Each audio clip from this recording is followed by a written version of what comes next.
Antes de comenzar el capítulo 2, vamos reflexionando cómo en el capítulo 1, el autor, pienso yo que debió haber hecho una gran investigación en relación con los tiempos y la formación de la Tierra, aun cuando esto es producto de su imaginación, debió de alguna manera establecer cuántos cientos, miles o millones de años tuvieron que pasar para que se dieran ciertos eventos. Y es magnífico en la manera como él comienza a trazar este mapa, imaginando cómo pudo haber sido la formación de este archipiélago. Capítulo número 2. De la soleada laguna. He dicho que las islas surgidas a lo largo de aquella hendidura en el lecho del océano no eran un paraíso, pero 2.400 millas casi directamente al sur, existía una que merecía esa descripción. Estaba ubicada al noroeste de Tahití, ya poblada por un poderoso y sofisticado pueblo, y a solo unas pocas millas de la isla de Hawaii, la capital política y religiosa de aquel pequeño archipiélago, era Bora Bora, y se alzaba del mar en escarpados acantilados y enormes pináculos de roca. Contenía profundas bahías y costas bordeadas de árboles, cuyas sombras se tendían sobre las arenas.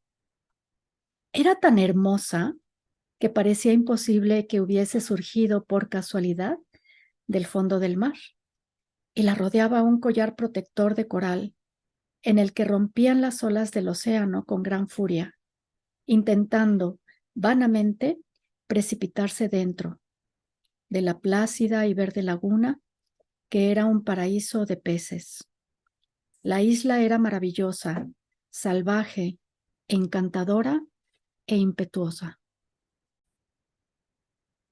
Una mañana temprano, mientras en París los hijos de Carlomagno disputaban sobre cómo habría de gobernarse el imperio de su extinto padre, una veloz canoa se deslizaba, impulsada por fuertes remeros y una vela triangular, por las aguas que llegaban a Bora Bora, en busca del único acceso a la laguna, en cuyas costas un vigía seguía el avance de la pequeña embarcación con evidente temor. Vio al timonel hacer una señal para que fuese arriada la vela y a la canoa abrirse paso entre grandes olas por la abertura del arrecife. Con envidiable habilidad, el piloto puso la proa de su frágil embarcación hacia aquella boca de entrada.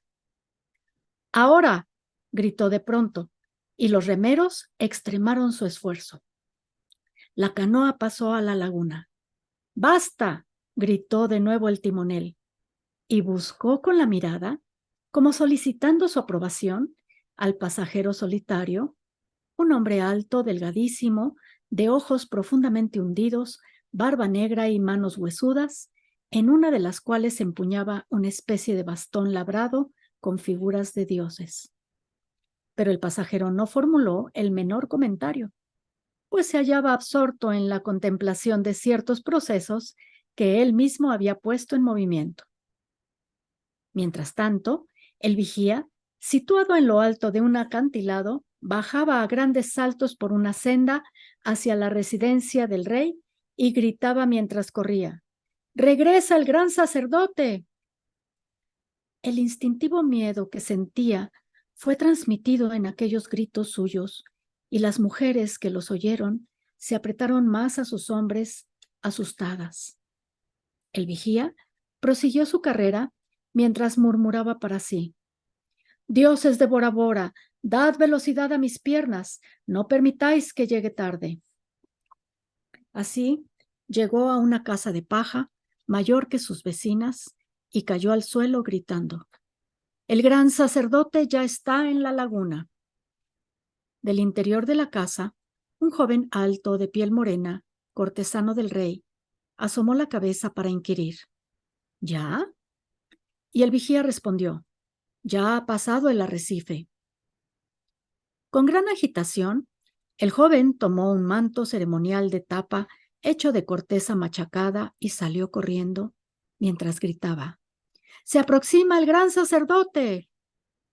Pasó junto a otros cortesanos y penetró hasta la cámara del rey, donde se postró sobre la suave estera de pandanus que cubría el piso de tierra y anunció anhelante al soberano: el Augusto está a punto de desembarcar. El hombre a quien iban dirigidas aquellas palabras era un espléndido ejemplar de masculinidad. Alto, de cabellos cortos, blanqueados en las sienes y ojos en los cuales la sabiduría resplandecía gravemente. Si sentía el mismo terror ante el regreso del gran sacerdote que hacía temblar a sus súbditos, supo ocultarlo. Pero el joven cortesano observó que su señor se movía con inusitada presteza. Al colocarse un manto que le llegaba a los tobillos y que estaba elaborado con tapa marrón. Sobre su hombro izquierdo y alrededor de su cintura ciñó un valioso cordón de plumas amarillas que era su insignia de autoridad. Luego se ajustó el casco de plumas y conchas marinas y colgó de su cuello un collar de dientes de tiburón. En ese instante, el cortesano hizo una señal y a lo largo de la costa, los tam-tam comenzaron a batir los ritmos reales.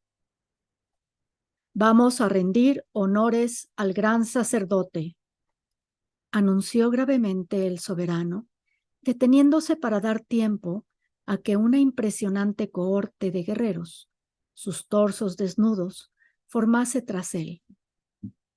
Y casi contra su voluntad, el rey se sorprendió a sí mismo, apremiando a sus hombres. ¡Pronto, apresuraos! No debemos llegar tarde.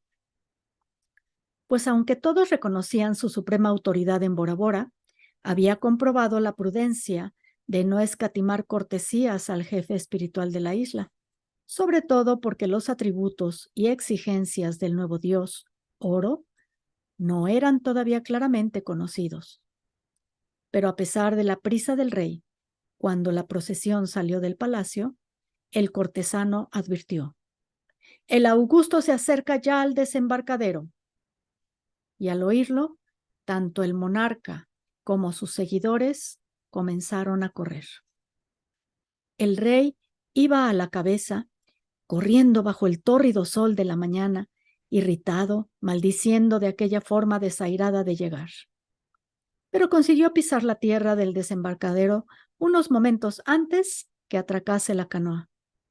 Y aunque él no lo observó, el gran sacerdote vio con disimulada alegría la agitación del rey y sonrió levemente, reprimiendo al instante aquella señal de satisfacción. El timonel arrimó suavemente la embarcación a tierra, cuidando mucho de que ningún accidente pudiese llamar la atención del gran sacerdote, pues sabía el mensaje de que era portador el hombre santo, y en ese día convenía a todos ejercer sumo cuidado. Una vez asegurada la canoa, el gran sacerdote desembarcó con imperial dignidad. Su capa blanca, con bordes de dientes de perro, formaba nítido contraste con sus cabellos largos y negros. Era un poderoso símbolo de oro. Cuando se adelantó hacia el rey, ante quien hizo una ligera genuflexión, como para indicar que reconocía la supremacía del soberano.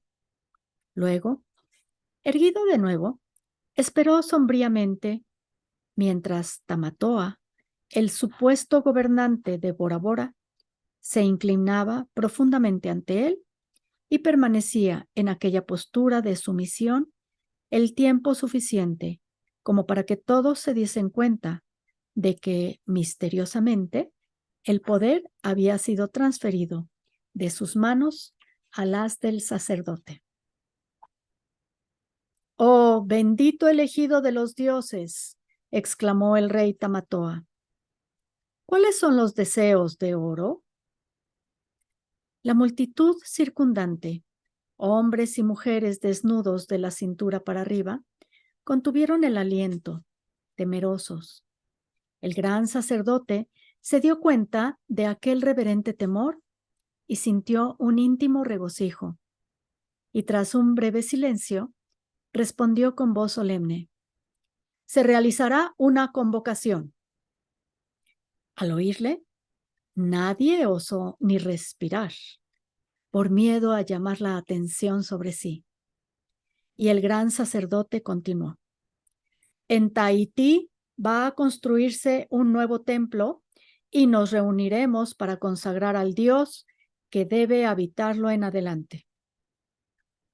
Millares de moscas que habían estado alimentándose con los restos de peces muertos a lo largo de la laguna volvieron su atención ahora a las desnudas espaldas de la multitud, pero nadie hizo el menor movimiento por miedo a que ello le tornase conspicuo. El rey esperó. El gran sacerdote también esperó. Y finalmente, Tamatoa preguntó con voz agitada: ¿cuándo se realizará la convocación? El sacerdote lo miró con severidad al responder: mañana. La noticia fue interpretada instantáneamente como él deseaba. El rey pensó: si la convocación se realiza mañana, tiene que haber sido decidida hace lo menos 10 días. De lo contrario, ¿cómo podría haber llegado la noticia a Tahití a tiempo para que la canoa regresase a Havaiki mañana? Nuestro gran sacerdote tiene que haber estado en consulta secreta con los sacerdotes de oro durante esos 10 días. Finalmente, Tamatoa preguntó: ¿cuántos hombres de Bora Bora deben ser sacrificados a oro? El gran sacerdote respondió indiferente: 8. El anciano inició la marcha hacia el templo, pero cuando parecía que se hubiese despreocupado por completo de la multitud, giró sobre sí mismo repentinamente y apuntó con su bastón labrado hacia el timonel de su canoa. Y este será el primero, chilló. El timonel rogó de rodillas ante el formidable sacerdote, pero éste permaneció impasible y dijo: cuando la tempestad se precipitó sobre nuestra canoa, le oí rezar, no a Oro, sino a Tane. Leí en sus labios. Varios funcionarios del templo tomaron al timonel y se lo llevaron arrastrándolo, pues sus piernas, debilitadas por el terror, no podían sostenerlo.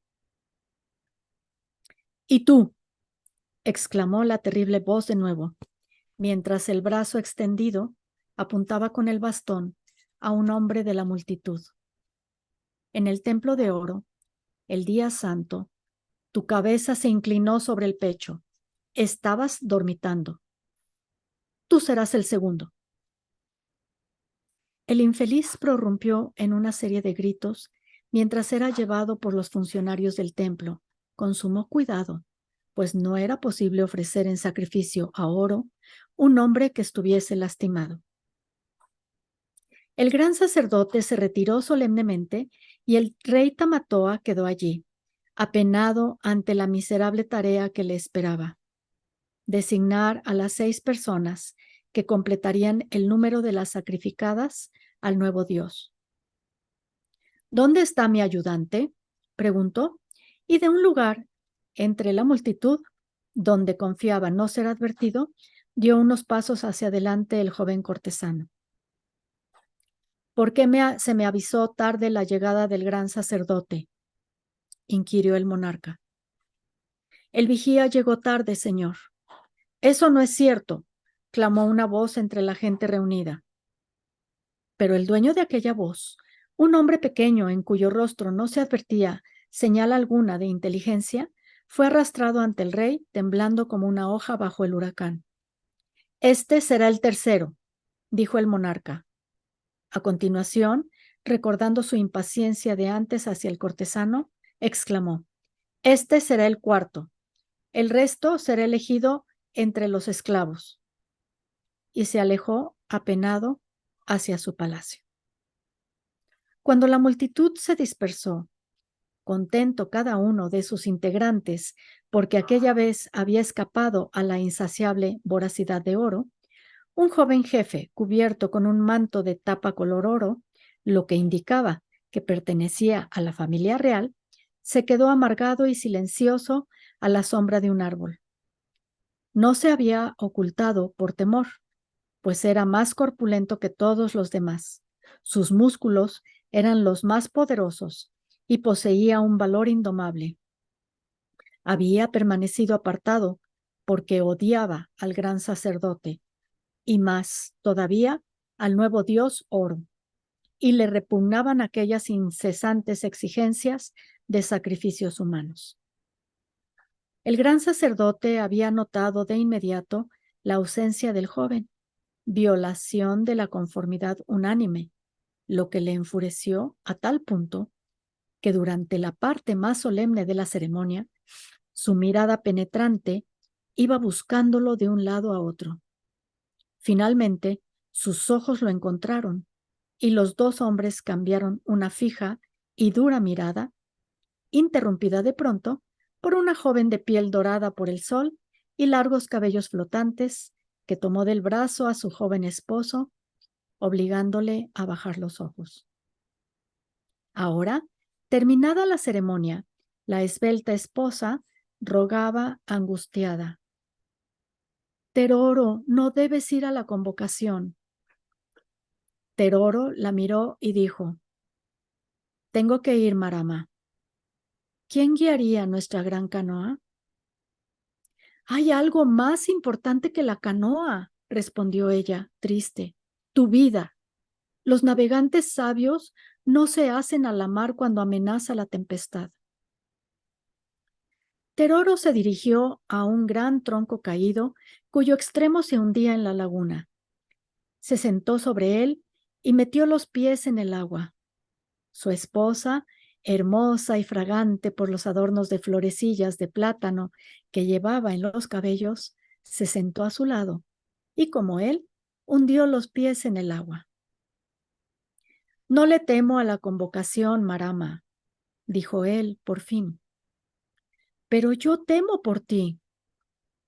Mira nuestra canoa, exclamó Teroro al cabo de un corto silencio, mientras sus ojos se posaban en un cobertizo bajo el cual se hallaba la gigantesca canoa de doble casco. Supongo que no querrás que nadie timonee esa maravilla más que yo. Mato puede guiarla, dijo ella. Y entonces Teroro reveló la verdadera causa de su insistencia. Mi hermano puede necesitar mi ayuda, dijo. El rey tendrá numerosos protectores, contestó ella. Sin mí podría irle muy mal, insistió terco Teroro. La sabia Marama, cuyo nombre significaba luna, cambió de argumento. Teroro, dijo, es de ti de quien el gran sacerdote sospecha deslealtad a Oro. No más que del resto, gruñó Teroro. Pero ella no se dio por vencida y argumentó. Pero es que tú eres quien muestra su deslealtad abiertamente. Algunas veces no me es posible ocultarla, confesó el joven jefe. Tienes que prometerme, Teroro, machacó ella, que si vas al templo de oro, solo orarás ante ese Dios y únicamente pensarás en él. Recuerda que el gran sacerdote todo lo ve y lo oye, hasta los pensamientos. Ya he asistido a 3 convocaciones en Hawaiki, dijo él para tranquilizarla. Conozco perfectamente todos los peligros. Este es un peligro especial, dijo ella. ¿O se te ha ocurrido preguntarte por qué el gran sacerdote pasó 10 días más en Hawaiki? Sería para preparar la convocación. No, eso tiene que haber sido decidido muchos días antes.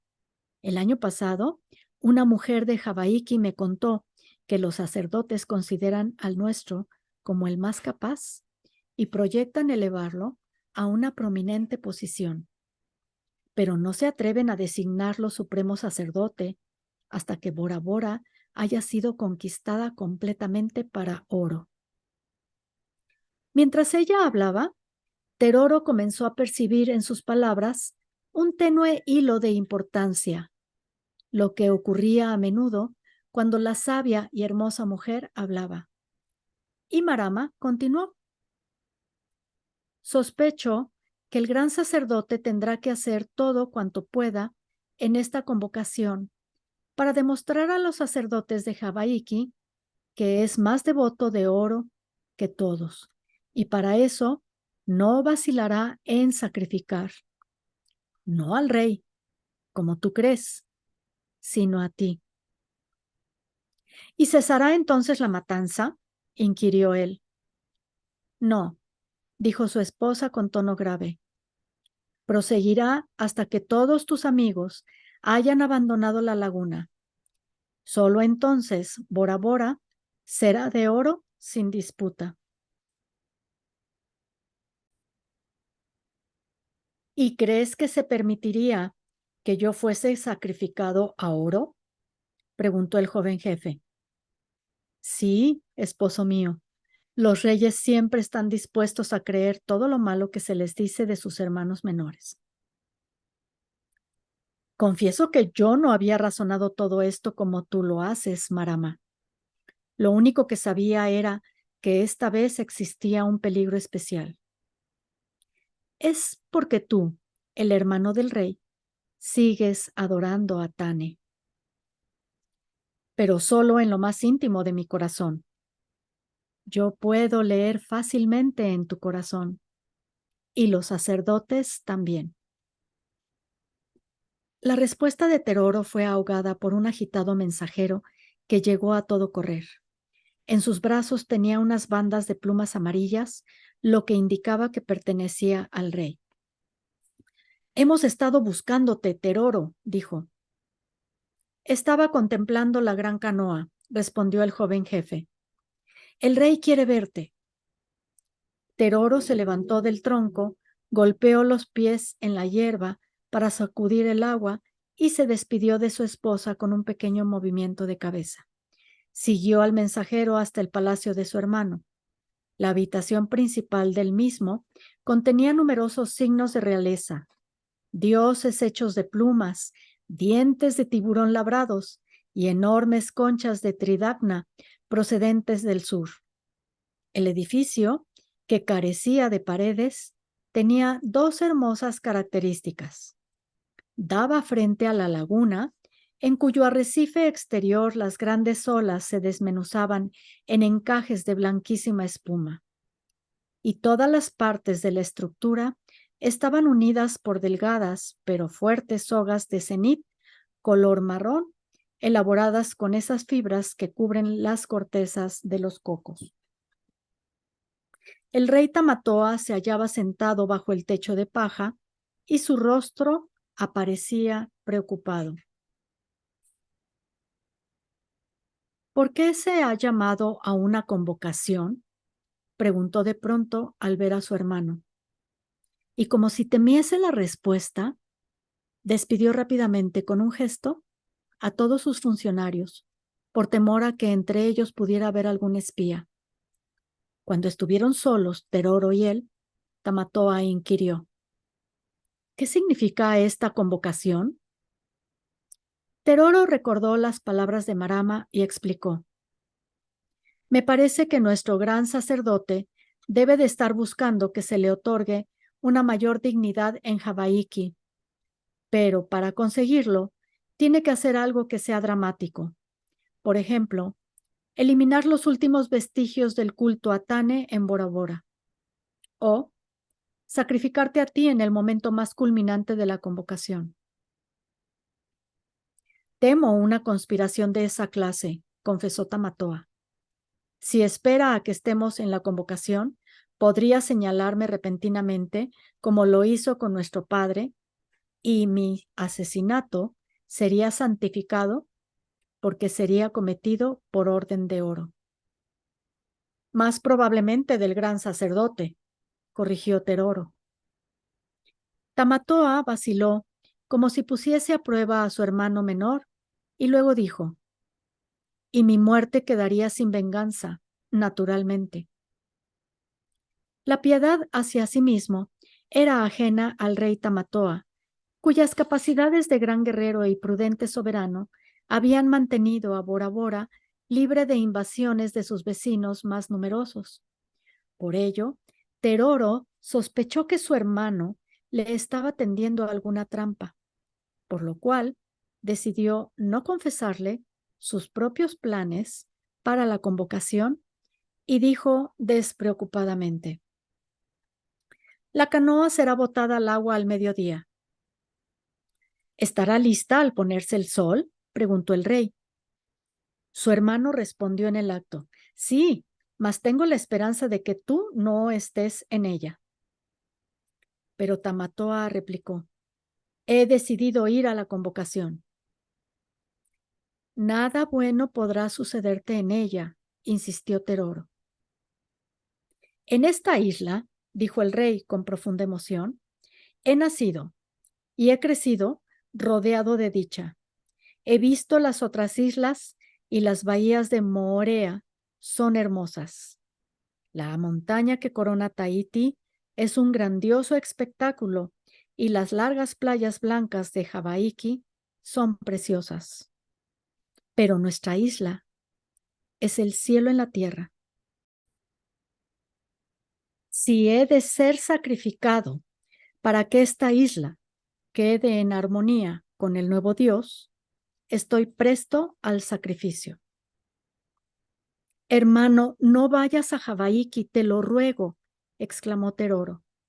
¿Por qué no?, inquirió Tamatoa. Porque aunque renuncies a tus dioses, eso no salvará a Bora Bora.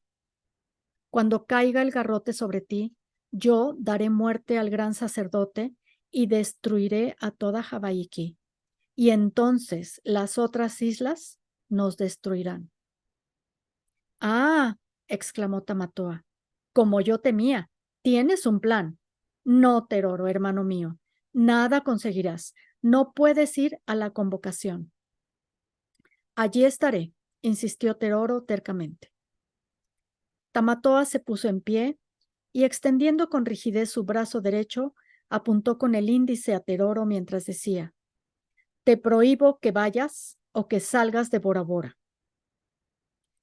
En aquel momento, el rey guerrero Tamatoa, corpulento, ceñudo, fue como un símbolo de abrumadora autoridad para su hermano, y aquel rígido índice casi le hizo temblar. Pero, aunque ansiaba tomar a su real hermano de un brazo y sentarse junto a él en la esterilla para conversar, le era imposible hacerlo porque nadie podía tocar al rey, que era el instrumento por medio del cual los dioses entregaban el maná, la santificación espiritual de los cielos, a Bora Bora. Y tocar al monarca, o siquiera cruzar su sombra, equivalía a disminuir aquel maná, con lo cual se ponía en peligro no solo al rey, sino a toda la sociedad de la isla. Pero ansiaba tanto hablar con Tamatoa que se postró sobre la esterilla, se arrastró sobre su vientre hacia él y arrimó su rostro a los pies del monarca, aunque sin tocarlos, mientras murmuraba: siéntate a mi lado, hermano, y hablemos. Y mientras las moscas zumbaban en el fuerte calor de la mañana, los dos hombres hablaron. Formaban una hermosa pareja, separados solos por 6 años de edad. Su padre, muerto como sacrificio al dios Oro, había dado a su primogénito el nombre de Tamatoa, el guerrero, y cuando nació el segundo hijo varón, la familia razonó: ¡qué suerte! Cuando Tamatoa sea rey, tendrá a su hermano para que actúe como gran sacerdote. Entonces, el hijo menor fue llamado Teroro, el cerebro, el inteligente, pero hasta ahora no había justificado tales adjetivos. Naturalmente, Tamatoa se había convertido en un clásico guerrero de las islas, fornido, huesudo, de carácter grave, como sus antecesores reales. Había defendido a su isla contra cualquier insidia. 6 veces durante su reinado de 9 años había sido llamado a repeler invasiones de la poderosa Hawaiki, por lo cual la repentina supremacía del nuevo dios de aquella isla, Oro, resultaba especialmente repugnante. El antiguo enemigo parecía a punto de conquistar por astucia lo que nunca había podido capturar por la fuerza. Por otra parte, Teroro no había hecho honor a su nombre y no existía señal alguna de que fuera a convertirse en sacerdote. Alto, poderoso, de rostro atrayente, amaba las peleas, tenía un genio impetuoso y su cerebro era lento para comprender las ideas abstractas. La gran atracción de su vida eran la navegación y el desafío de los mares desconocidos. Ya había conducido su canoa a la distante isla de Nuku Hiva y el viaje a Tahití era cosa de juego para él. Temo que sea a ti a quien los dioses envíen el arco iris, susurró Tamatoa. Hemos resistido todos sus ataques en el pasado y podemos hacerlo otra vez. En el pasado ellos tenían canoas y lanzas. Ahora tienen planes y confabulaciones. No tengo muchas esperanzas. ¿Acaso tienes miedo? Preguntó crudamente Teroro. Sí, confesó el rey. Han aparecido nuevas ideas y no puedo comprenderlas. ¿Cómo ha podido el gran sacerdote dominar con tanto éxito a nuestro pueblo? No sé, dijo Teroro. Será porque los dioses nuevos son más populares. Cuando nuestro pueblo ve numerosos sacrificios, sabe que los dioses escuchan, y eso hace que la isla parezca más segura. El rey contempló a su hermano y preguntó, ¿no te sería posible aceptar el nuevo dios? Imposible, respondió Teroro rotundamente. Nací bajo la bendición de Tane. Mi padre murió defendiendo a Tane y su padre, antes que él, hizo lo mismo. Jamás aceptaré otro dios. Lo mismo pienso yo, Teroro, pero temo que el gran sacerdote nos destruirá, con trampas y conspiraciones, con ideas astutas, si no le es posible de otro modo. Yo convertiré su cabeza en una masa de pulpa de coco machacada, dijo Teroro con ira. Por eso mismo no podrás ir a Hawaiki, exclamó el rey. Teroro se puso en pie, en actitud humilde, ante el soberano, pero habló tercamente.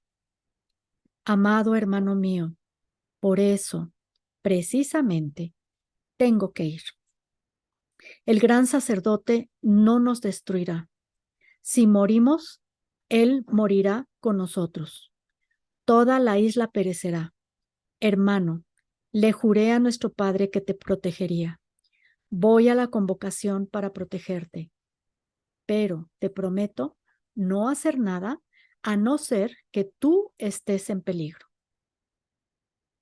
No me harán nada, Teroro. Eres tú quien está en peligro.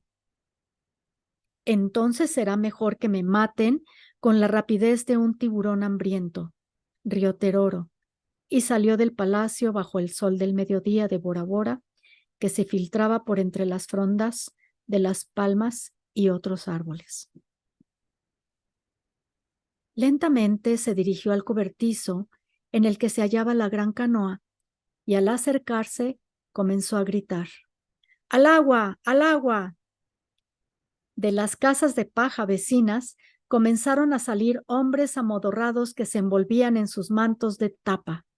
Teroro gritó: ¡Que vaya uno a buscar a los sacerdotes para bendecir nuestra canoa!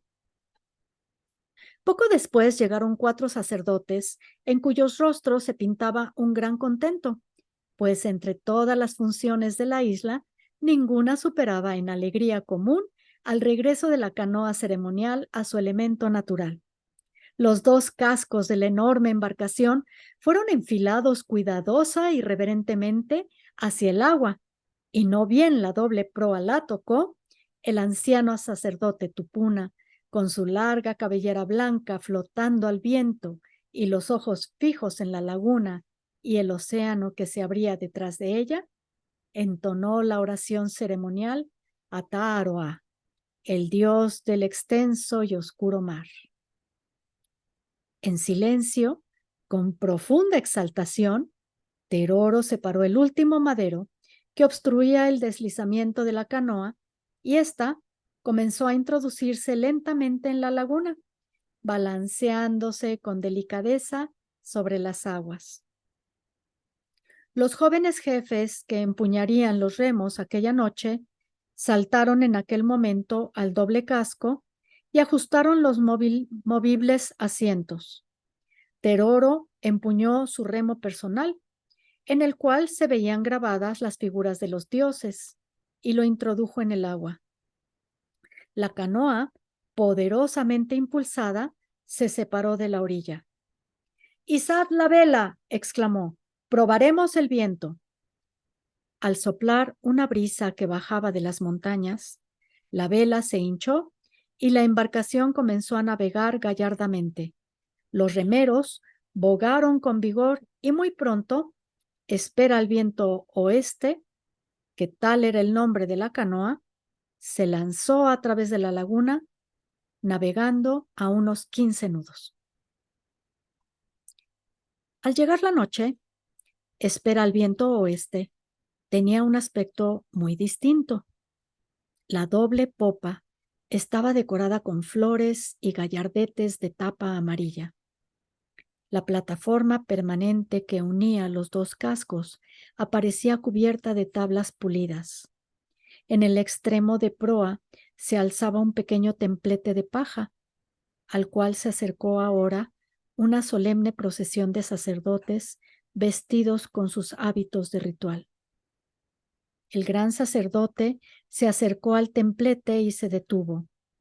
En ese instante, todos los habitantes de Bora Bora, tanto el rey como los esclavos, cayeron de rodillas y ocultaron sus rostros, pues lo que estaba a punto de ocurrir era demasiado sagrado para que nadie lo viera, ni siquiera el soberano. La estatua de plumas del dios Oro, tejida con hilos de cenit, con 2 conchas marinas por ojos, estaba a punto de ser colocada dentro del templete para su viaje a Havaiki. El gran sacerdote oró entonces con voz tonante. Luego se arrodilló y colocó la imagen dentro del receptáculo. Dio 2 pasos atrás, golpeó el piso de la canoa con su bastón y exclamó: «Espera al viento oeste, lleva a tu dios felizmente a Havaiki». La multitud que se hallaba postrada se puso en pie, nadie hablaba, y los remeros ocuparon sus asientos. Luego, los adivinos de la isla, ancianos sabios, subieron a la pulida plataforma con sus vestiduras de tapa marrón y sus gorros bordeados de dientes de perro. Unos estudiaron al sol poniente en busca de presagios, que no compartieron con ninguno de los presentes. Teroro, vestido con su manto amarillo, su casco de guerrero, adornado de plumas y dientes de tiburón, tomó su lugar en la proa, mientras el rey, suntuosamente ataviado, se colocó en el centro de la canoa. Se hizo de nuevo un grave silencio y el gran sacerdote anunció que estaba listo para recibir los sacrificios. Servidores del dios Oro avanzaron con brazadas de ramas de palmera que extendieron sobre la plataforma a proa del templete, y sobre ese lecho de hojas fueron depositados los animales sacrificados. Un gran pez de la laguna, un enorme tiburón atrapado en el mar, una tortuga procedente de una isla lejana y un cerdo que desde su nacimiento había sido dedicado a Oro. Los 4 animales fueron tendidos en la plataforma, separados entre sí, y enseguida se les cubrió con una capa de hojas de palmera. Un grupo de sacerdotes avanzó conduciendo los 8 sacrificios humanos y el pueblo de Bora Bora, en medio de un terrible silencio, vio por última vez a los infortunados. Vio al timonel que había sido sorprendido orando al dios Tane y al hombre que había dormitado en el templo. Vio también al vigía y al joven cortesano y los vio partir con honda pena. Les seguían 4 esclavos, seres intocables, con quienes estaba prohibido hablar y a los que se consideraba hasta en vida como inmundos cadáveres. Por fin, Espera al viento oeste se hizo a la mar. Esta vez, como si compartiera el horror y la culpa que se habían apoderado de todos los pasajeros. La canoa no saltó ágilmente hacia la entrada del arrecife, sino que pareció avanzar de mala gana, de tal modo que cuando las estrellas aparecieron en la oscuridad de la noche, para que Teroro pudiera guiar la nave por ellas, Espera al viento oeste había cubierto solo una pequeña parte de su sombrío viaje al templo de Oro en la isla Hawaiki. Hacia el amanecer se consultó al gran sacerdote y éste confirmó que estaba a punto de aparecer la primera claridad del día, la hora más sagrada para Oro. Hizo un pequeño gesto y de pronto un enorme tam-tam comenzó a emitir un lento y profundo ritmo que se perdió a lo lejos en el mar.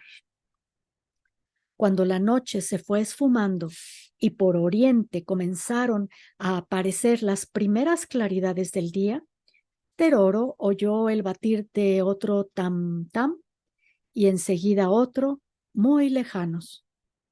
Las canoas, todavía invisibles unas para otras, comenzaban a congregarse para la solemne procesión acuática que entraría por el canal de Hawaiki.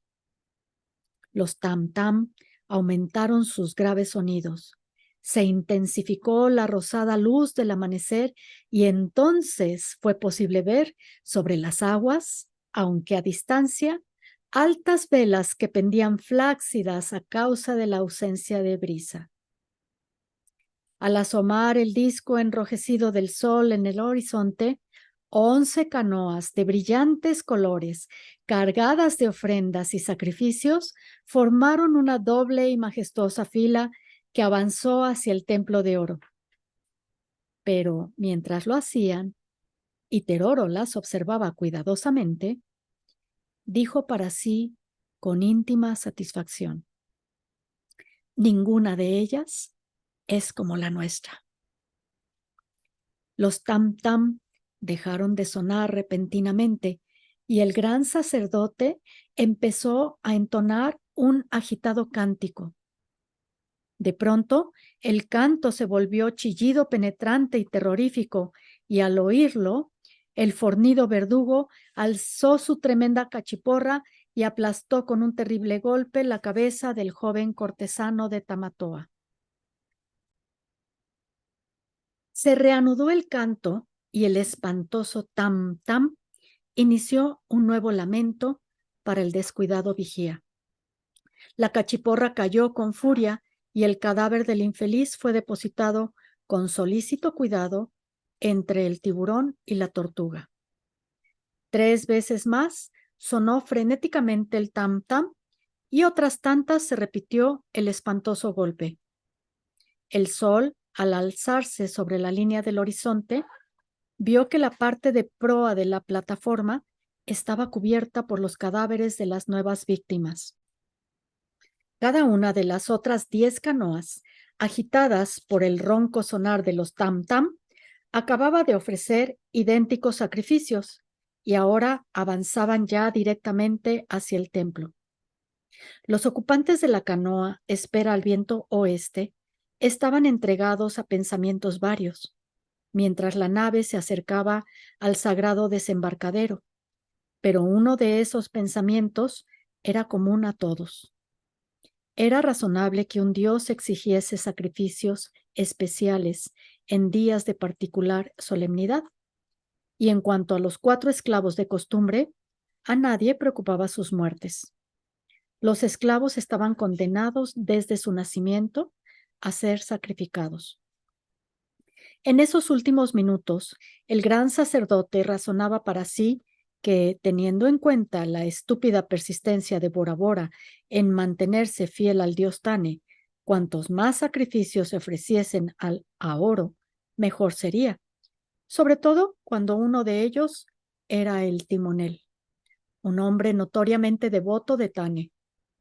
No consideraba que los 5 hombres sacrificados hasta entonces fuesen un número excesivo, ni que los 4 que le seguirían, igual que los que casualmente habían de morir durante la convocación, excedían de un límite razonable. Oro era un dios poderoso, que había realizado lo que ningún otro dios jamás había conseguido, la unidad entre todas las islas. Por lo tanto, era apropiado y justo que se le honrase debidamente. Eran distintos los pensamientos del rey Tamatoa. Ciertamente no lamentaba o se sentía responsable de la muerte del descuidado vigía o de su joven cortesano. Ambos habían faltado a su deber y la muerte era siempre el castigo de tal falta. Tampoco lamentaba en modo alguno la muerte de los esclavos. Consideraba un número razonable de sacrificios como la manera más simple de obtener una continua previsión de maná, pero no obstante se sentía muy intranquilo ante el hecho de que el número de sacrificios para cualquiera de las convocaciones acabara de ser fijado en 9, además de los que al azar produjese durante las ceremonias. Bora Bora no era una isla muy grande, sus hombres eran contados, y si en el pasado habían mantenido su independencia, ello se debía a su gran coraje y fortaleza. Y el rey se preguntó, ¿será esta repentina conversión al dios Oro una trampa de los sabios de Hawaiki, por medio de la cual esperan despoblar mi isla? Y por primera vez expresó en palabras su verdadera perplejidad. Es muy difícil ser rey cuando hay un cambio de dioses. Por su parte, Teroro veía las cosas de distinta manera. Estaba indignado. Sus pensamientos eran directos y decididos. Le era posible pasar por alto los sacrificios de los esclavos porque tal era la ley humana en todas las islas. Pero ejecutar, por los más triviales motivos, a los mejores guerreros de Bora Bora, solo para aplacar las iras de un nuevo dios, era evidentemente desastroso. Tan furioso estaba que no se atrevía a mirar ni a su hermano ni al gran sacerdote por temor de que descubrieran sus pensamientos. Y se dijo, a no ser que consigamos deshacernos ahora del gran sacerdote, ese sonar de los tam-tam será el presagio de la destrucción de Bora Bora. Comprendió claramente de la muerte de 8 o 10 guerreros más dejaría a su isla a merced de los invasores. Y se juró, trazaré un plan para evitarlo. Los 30 remeros solo tenían un pensamiento, ¿me tocará a mí? Los esclavos estaban aterrados, pero su terror duró muy poco, pues en el mismo instante en que Teroro embicó su canoa en las arenas de Hawaiki, el fornido sacerdote esgrimió de nuevo su terrible cachiporra y los fue derribando a sus pies. En el mismo momento en que la nave quedó inmóvil, el gran sacerdote se dio la vuelta rápidamente y apuntó con su bastón a uno de los compañeros más íntimos de Teroro. Antes que éste pudiera moverse, el tremendo instrumento de ejecución cayó con furia sobre su cabeza. Su cuerpo fue colgado de la alta popa de la embarcación para que montase guardia sobre ella durante los días que durase la convocación. Los tripulantes sobrevivientes, aterrados ante el sacrificio de aquel hombre importante en Bora Bora, intentaron, profundamente avergonzados, sofocar el pensamiento que ocupaba sus cerebros. No me ha tocado a mí.